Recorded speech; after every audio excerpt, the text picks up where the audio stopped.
saya Eki S. Bawajir. Tempat tanggal lahir 28 Juni 1968.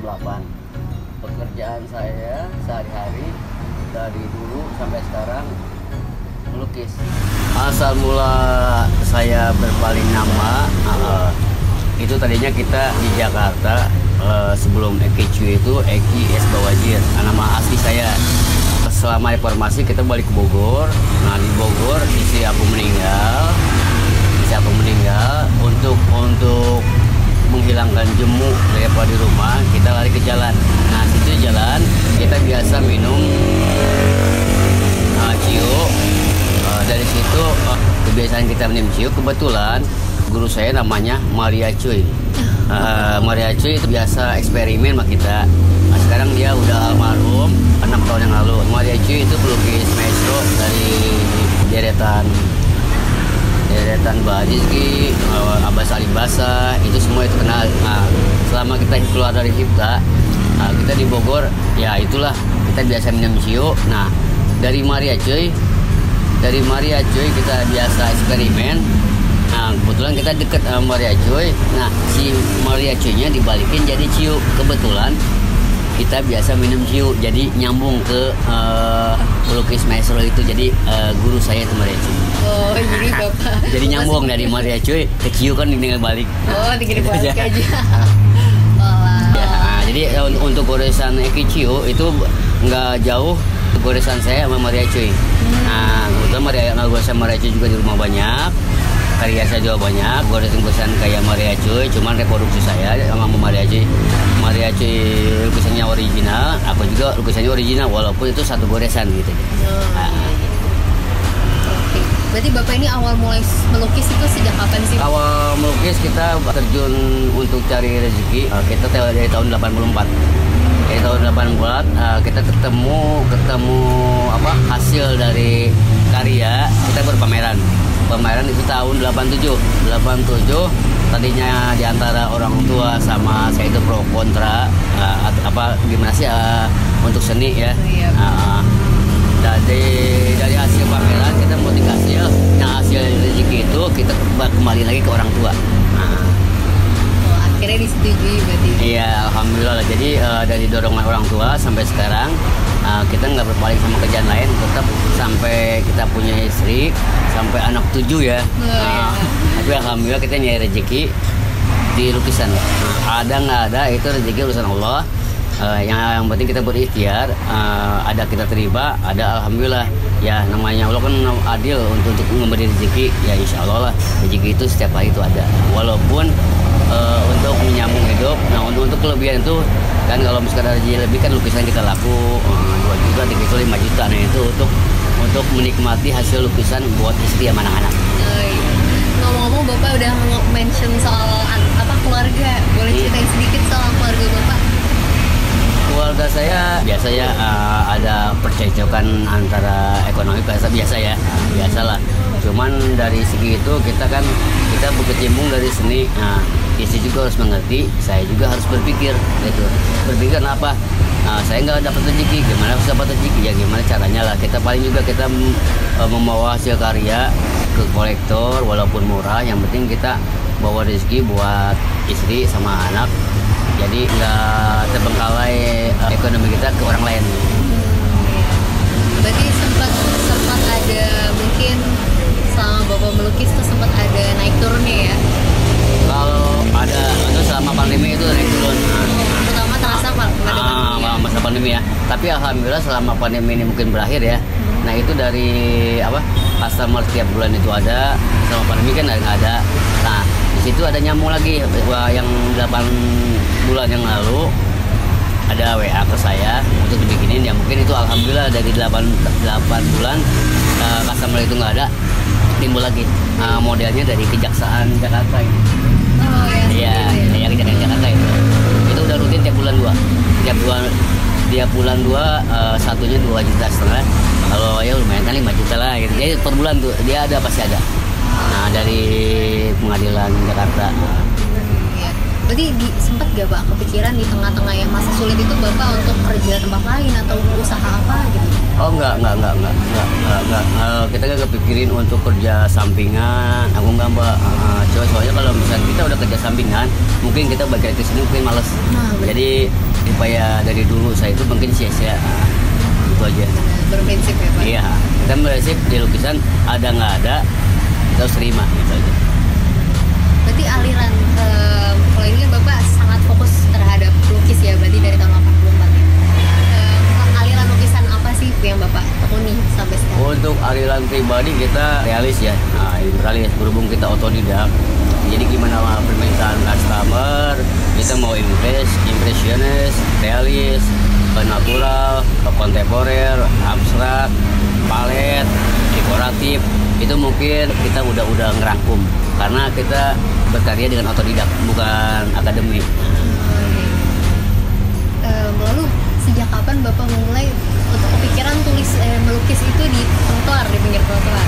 Selama istri saya yang pertama almarhum aja, setelah informasi kita menikah, ada musibah kecelakaan. Jadi daripada kita berkarya di rumah menghilangkan jenuh, ya kita langsung ke jalan. Nah kita nikah sama istri yang ini. Berarti di jalan itu Bapak dapat inspirasi. Daripada kita di rumah kan jemu, istri nggak ada apa. Jadi yang ada kan kita berpikiran bukan. Jadi kan kita ngambil inspirasi di luar, lebih terbuka, lebih ilustrasi kita tuh pasti jalannya ada, ekspresi untuk seni itu mungkin dapat. Jadi untuk ketemu kolektor ketemu, ya disitulah kita bermulai dari jalan. Kita bukan masalah gengsi enggaknya, yang penting kita berusaha untuk mendapatkan rezeki aja. Job yang unik nggak Pak? Job yang unik dari Robi Tumewu selama pas nikah saya dapat borongan 1000 lukisan, cuman harganya nggak mahal sih ya, cuma 300 ribuan. Kalau 300 kali 1000 lukisan lumayan ya kan. Dari situ setelah nikah kita dapat job dari ini dari jalan Mbak ya, dari trotoar nih. Udah gitu trotoar. Kalau misalkan dari Jakarta kita bergengsi dengan pameran ya. Kalau di trotoar kita bergengsi dengan customer, proyek apa di jalanan. Nah, kalau berkesan sih waktunya zaman sebelum informasi Mbak ya. Model Abdul Latif, Baramuli, Pramono, Sutioso, itu koleksi lukisan saya semua Mbak. Iya. Kalau misalkan untuk berbaur mistik, kita kadang-kadang itu dari siaran TV, kadang-kadang kita diperbantukan. Dulu kan ada Pamanggala dari artis dari Indonesia Trans TV ya, untuk mengisi siaran uka-uka. Nah di situ kita melukis religi, film orang Belanda meninggal, saya melukis ya. Itu saya melukisnya, tapi dalam satu seri ya. Saya Mama Ramadan sampai dari lokasi syuting terus sampai syuting 2 kali di syuting di lokasi, syuting di trotoar. Paling kebanyakan tuh ini Trans TV Pak. Dari TV ya? Trans TV ya. Anak yang pertama udah menikah. Terus yang pertama ya, tapi masih muda sih Mbak ya. Anak kedua dari SMK Perawatan. Yang kelima, waduh masih biayain mah banyak banget. Berarti dari banyak banget, semua sekolah. Belum ada yang sekolah. Belum ada yang bisa membantu orang tua belum. Tapi kita dinikmati aja. Nah, yang penting anak-anak kita sehat, nggak neko-neko. Ya, itu yang kita membawa kita sama keluarga itu nggak ada apa-apa, harmonis lah. Berarti selama ini menjalani pekerjaan sebagai pelukis itu enjoy aja. Enjoy aja. Jadi kita kalau dipikirin kita pikirin ya, tapi kita enjoy aja. yang paling bernilai kita itu kita punya koleksi banyak. Kita punya koleksi banyak. Sewaktu-waktu itu di antara kolektor itu dulu kan lain sekarang kan. Kalau dulu kan kebanyakan kan kolektor udah pada nggak ada ini. Tapi kebanyakan kalau misalkan ada kolektor baru mungkin dah waktunya rezeki kita datang itu koleksi kita itu mungkin diambil orang maksudnya dibeli orang ya disitulah kita kebanggaan kita punya karya. Kalau misalnya udah punya karya kita tinggal nunggu rezekinya aja. Siapa tahu kalau pengennya sih kalau misalkan diborong kan pengen beli rumah. Ya amin. Gambar itu biasanya yang seperti ini Kalau satu gambar paling kita 1 jam, Mbak. Oh, 1 jam aja 1 jam cukup ya, Pak? ini pagi baru 3. Nah, itu enjoy juga sih. Wah. Satu skate itu 300.000.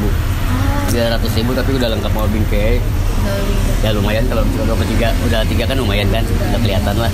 Ini kan yang A3 tuh 4 kan lumayan lah 1,2. Nah, terus ya yang ukuran beda lagi kalau 2 muka beda lagi, Mbak. Paling kisar 600 kali 2 kan 12 kali 2 24 lumayan lah. Akhirnya cukup lah buat beberapa hari lah. Ya, benar-benar. Tapi kalau itu kalau lagi ada job rezeki ya, kalau misalkan lagi enggak ya kita terima apa adanya. Harapan kita untuk kedepannya kita kan kadang-kadang kan anak kita dibawa ke sini, jadi dia tahu karakter kita, bapaknya kegiatan kita melukis ini dan segi penjualan dia supaya tahu. Jadi sewaktu-waktu kita nggak ada itu mungkin yang handle belakangnya mungkin istri sama anak. Kita kan istri kan sama kita belen lah, jadi mungkin kalau kita nggak ada lah kita bikin museum galeri kecil ya biar istri yang olah, anak-anak yang kerja lah. Iya, memaksakan gitu Jadi ya. kerja tapi nggak melibatkan dia terbengkalai sekolah nggak. Biar berarti anak-anak tuh pada sekolah dulu lulus. Iya. Cuman dia dulu sampingan dulu lah, biar istri yang jalanin.